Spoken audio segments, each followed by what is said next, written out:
بسم اللہ الرحمن الرحیم۔ السلام علیکم۔ ڈھیروں دعاؤں کے ساتھ اور ماہنامہ عبقری اپریل شمارے کے ساتھ حاضر خدمت ہوں۔ سب کو رمضان کی بہت بہت مبارک ہو۔ یہ بابرکت مہینہ آ گیا ہے اور امید کرتی ہوں سب ڈھیروں دعائیں اور عبادتوں کے ساتھ گزاریں گے اس مہینے کو۔ عبقری والوں کا شمارہ نیا رمضان سے متعلق بھی آ چکا ہے اور یہ اب ہم ان کی ہیڈ لائن پڑھتے ہیں۔ کالی دنیا، کالے لوگ، کالے روگ، یہ ہیں کچھ عمل انہوں نے جو بتائی ہیں ہیڈ لائن میں، آپ پڑھ سکتے ہیں۔ آگے چلتے گندے الزامات، گالیاں، یہ 2 اسم پڑھے، شوہر عزت کرنے پر مجبور، عید کا سوٹ غریب بچیوں کو ہدیہ کیا، غیبی مدد کا نظارہ آپ بھی کیجیے۔ 6 سیکنڈ کی ورزش، پچکے گال ابھریں، زرد رنگ گلابی بنائیے۔ کان کی میل کے پس پردہ حقائق جو پہلے نہ پڑے ہوں، ایک شب چند منٹ کا عمل اور پورا سال نعمتوں کی بہار۔ گول گپے کے شفائی چسکے، امراض گرما کا لذیذ علاج۔ شب قدر کا خاص عمل، سارا سال دولت کی برسات، ڈائن نے بتائے 67 کے راز اور اس کا علاج۔ رمضان میں اولیاء کی سخاوت اور فیاضی کے طریقے، زبردست طاقت و فطری ٹونک پڑھنا نہ بھولیں۔ صحابہ کرام رضی اللہ عنہ کی سحری و افطار پارٹیاں کیسی تھیں؟ معدے کی گرمی دور کرنے میں مددگار ٹوٹکے، قد میں اضافہ، رنگ گورا، خون کی کمی ختم۔ جی ایک اور چھوٹا سا انہوں نے کالم میں ایک اپنا پیغام دیا ہے عبقری والے نے۔ رمضان المبارک ساتوں میں عبقری سوشل میڈیا پہ شیخ الوظائف کا براہ راست پروگرام، 30 روزے 30 مرادیں بوقت شام 4 تا 5 بجے تک روزانہ ضرور دیکھیں اور گھر بیٹھے اپنے مسئلے کا حل پائیں۔ جی ہم آگے اپنے پہلے پیج کی طرف۔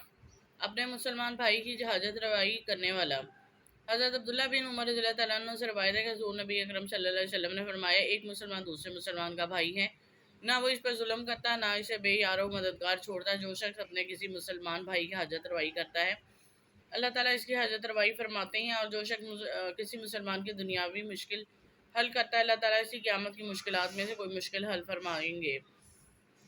اور جو شخص کسی مسلمان کی پردہ پوشی کرتا ہے، اللہ تعالیٰ قیامت کے دن اس کی ستر پوشی کرے گا۔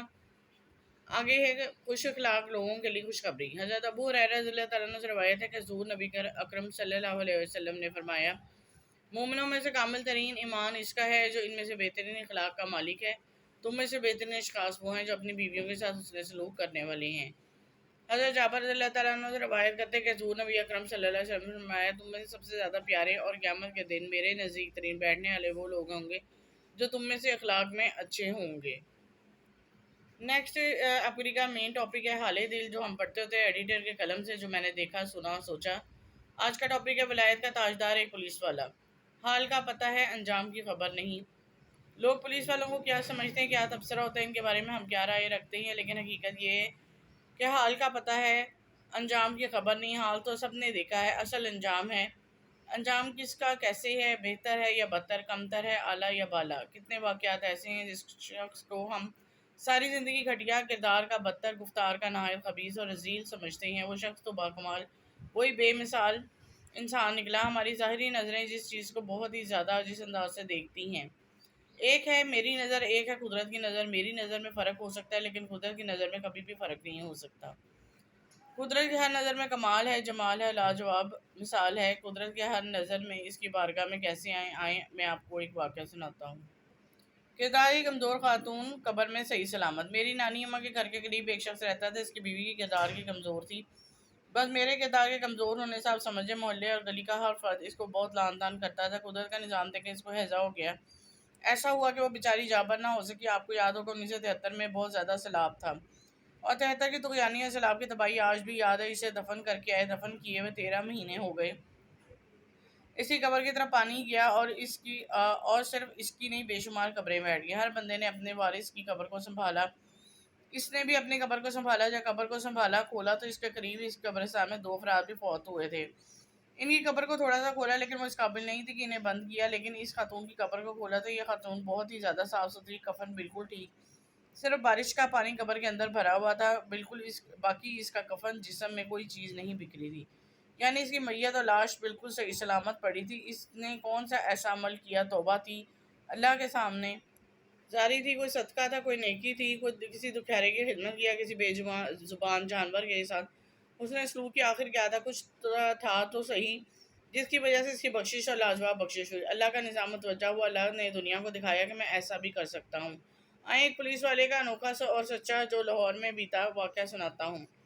پولیس والے کا انوکھا اور سچا واقعہ۔ ایک مخلص دوست نے بتایا کہ اس کے ایک دوست پوسٹ مارٹم کرتا تھا۔ اس کی ڈیوٹی سرکاری سطح پر ہونے پر پوسٹ مارٹم اور قبر کشائی کی تھی۔ اس سے پوچھا کہ آپ نے اپنی ڈیوٹی کے دوران کبھی کوئی انوکھا واقعہ دیکھا ہے؟ اس شخص نے ٹھنڈی آنکھ بھرتے ہوئے کہا، ہاں، ایک مرتبہ لاہور کے مضافاتی علاقے میں ایک پولیس انسپکٹر کا قتل ہوا۔ ابتدائی تحقیقات کی رپورٹ کے مطابق اس کی تدفین کر دی گئی۔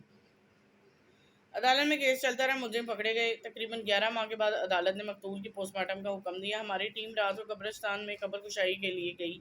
قبر کے ارد گرد ٹینٹ لگا دیے گئے، ایمرجنسی لائٹیں جلا کر قبر کی کھدائی شروع ہوئی۔ سلیپیں ہٹائی گئی تو میں نے لائٹ قبر کے اندر کی تو میں تمام ساتھی دیکھ کر حیران رہے کہ 11 ماہ بعد سے قبر کے اندر میت ہے، اور مگر لگتا ہے کہ آج رات عشاء کے بعد تدفین ہوئی۔ میں خود قبر میں اترا، چہرے سے پورا کفن ہٹایا، کفن سے سر باہر نکالا۔ جسم بالکل نرم تھا، سفید داڑھی تھی مگر بیچ کچھ بال کالے بھی تھے۔ میں اس کے جسم کو ایسے چیک کر رہا تھا جیسے کوئی تلاشی لیتا ہو۔ کبھی پہلے دونوں ہاتھوں دونوں بازوں کو دبا کر چیک کیا، پیٹ چیک کیا، سینے پر ہاتھ پھیرا، پھر ٹانگیں، پھر پاؤں تک ہاتھ لے گیا۔ پورا جسم بالکل نرم تھا، کہیں اکڑاؤ نہیں تھا۔ پھر ایک ساتھی نیچے آیا، ہم دونوں نے قبر سے نکال کر اسٹریچر پر ڈالا اور اسپتال کی طرف روانہ ہو گئے۔ پھر اس کی اگلی کارروائی ہوئی، رپورٹ تیار ہوئی، دوبارہ اس پولیس والے کی تدفین کی گئی۔ اس کے بعد میری سوچ پولیس والوں کی طرف سے مکمل تبدیل ہو گئی۔ پہلے اس محکمے کے بارے میں کچھ اور سوچتا تھا، مگر نہیں، نہ جانے کون سی نیکی صدقہ صلہ رحمی فرائض کی ادائیگی تھی کہ رب کریم نے اس شخص کو اتنا اعلیٰ مقام عطا فرمایا۔ ہم مرنے سے پہلے کبھی بھی کسی کے بارے میں کچھ نہیں کہہ سکتے، کیا پتہ کوئی پولیس کی ودی میں ولایت کا تاجدار ہو۔ ہم اس کے بارے میں ساری عمر بدگمان رہے۔ قارئین، ہم بحیثیت معاشرہ اپنی سوچ کو بدلیں، بدگمانی کا شکار نہ ہوں۔ زاہد نگاہ کم سے کسی رند کو نہ دیکھ، جانے کہ اس کریم کو تو ہے کہ وہ پسند۔ اگلے پیج کی طرف آتے ہیں۔ اس کا ٹاپک ہے ایک ڈائن نے بتایا سارستی کے راز اور اس کا علاج۔ یہ حصہ سوئے میں، اور یہ ہے کالا جادو بندی سفلی عمل جب بھی اپنی انتہا کو پہنچتا سارستی کراتا ہے۔ بعض اوقات نسل در نسل بندش کا شکل میں چلتا ہے۔ زندگی کا ہر نظام مشکلات، مسائل، ناکامیاں، پریشانیاں مقدر بن جاتی ہیں۔ آئیے خود اور اپنی نسلوں کو سارستی سے بچانے کے لیے شیخ الوظائف سے یہ راز جانیے، سمجھیے، ان پر عمل کیجیے اور پرسکون زندگی گزاریے۔ جی، یہ بھی میں تسلسل سے میگزین کے شماروں میں پڑھ رہی ہوں، اور یہ اب اس دفعہ کا ہے۔ رستم زماں گاما پہلوان غلام محمد کے 6 بیٹے کیسے مرے۔ گزشتہ سے پیوستہ اس دور میں 10 روپے کی بہت بڑی رقم تھی۔ 1954 میں 10 روپے کی حیثیت کیا ہو گیا، آپ خود اندازہ لگا لیں۔ اور رو کر کہنے لگا، یہ آپ کو تھوڑا بتاتی چاہوں گا، پچھلے شمارے میں تھا کہ ایک جوگی آیا تھا جس نے یہ گاما پہلوان کے چھٹے بیٹے کو 11 روپے دیے تھے، اور اس سے آگے یہ اب دوبارہ ان کی کہانی شروع ہوتی ہے۔ رو کر کہنے لگا کہ جلال، میں تیرے لیے کچھ نہ کر سکا، مجھے تم سے بہت محبت ہے، آئندہ کبھی نہ آؤں گا۔ اس کے جانے کے بعد جلال کو بخار آئے، سب کچھ گامے کی غیر موجودگی میں ہوا۔ اب گاما اور اس کی بیوی کو پتہ چلا کہ کشمیری جوگی آیا تھا، یہ کہہ کر چلا گیا۔ اس کے 14 سال جلال کو بخار ہو گیا۔ مالی بلائے اتنے کہ اس کی چارپائی کے ارد گرد انہوں نے چھاؤں کر دی۔ گاما کی آہ نکل رہی تھی، اس کے پہلے 5 بیٹوں کا غم وہ دیکھ چکا تھا، اب یہ چھٹا بیٹا، لیکن مالج کچھ نہ کر سکے۔ آخر کا جلال بھی فوت ہو گیا۔ بس اس کے بعد گاما کی کمر ٹوٹ گئی۔ رستم ہند تھا، بڑے بڑوں کو اس نے اٹھا کر پھینک دیا۔ آخر عمر تک گاما اپنے جلال کو یاد کرتا رہا۔ یہ واقعہ بہت طویل ہے، مگر میں مختصراً اس کو بیان کیا ہے کیونکہ غم کا قصہ طویل ہوتا ہے۔ اب سوچیے آخر گامے کے ساتھ کیا ہوا۔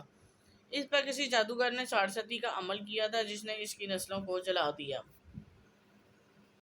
ڈائن سے لیجیے سارستی کا علاج۔ ہمارے ہاں ایک بیماری ہے ام کہتے ہیں ماں کو، سبیان بچے کو۔ ایک بلا ہوتی ہے جسے محدثین نے بڑی تشریح کی ہے، وہ بلا صرف بچے کھاتی ہے۔ اس عمر سبیان کو ہمارے ہاں اٹھرا کہا جاتا ہے۔ ماں کے پیٹ میں یا پیدا ہونے والے کے بعد بچے جب 7ویں مہینے سے نکل کر 8ویں مہینے میں داخل ہوتے ہیں، 8ویں ہفتے 8 مہینے 8 سال، تو بچے کو ایک بیماری اور روگ لگنا شروع ہو جاتی ہے۔ بیماری اور روگ ایسا لگتا ہے کہ بچہ سوکھنا شروع ہو جاتا ہے، یا بچہ کسی تکلیف میں ایسا مبتلا ہوتا ہے یا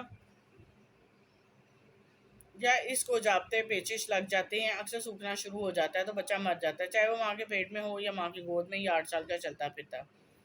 ہماری عملیات میں روحانیت کے معتبر کتابوں میں ایک بلا ہوتی ہے۔ اس بلا کا کام بچوں کو کھانا ہے، اس کا خون چوسنا ہے، اور بچوں کو کھا جاتی ہے، بچوں کو چوس جاتی ہے۔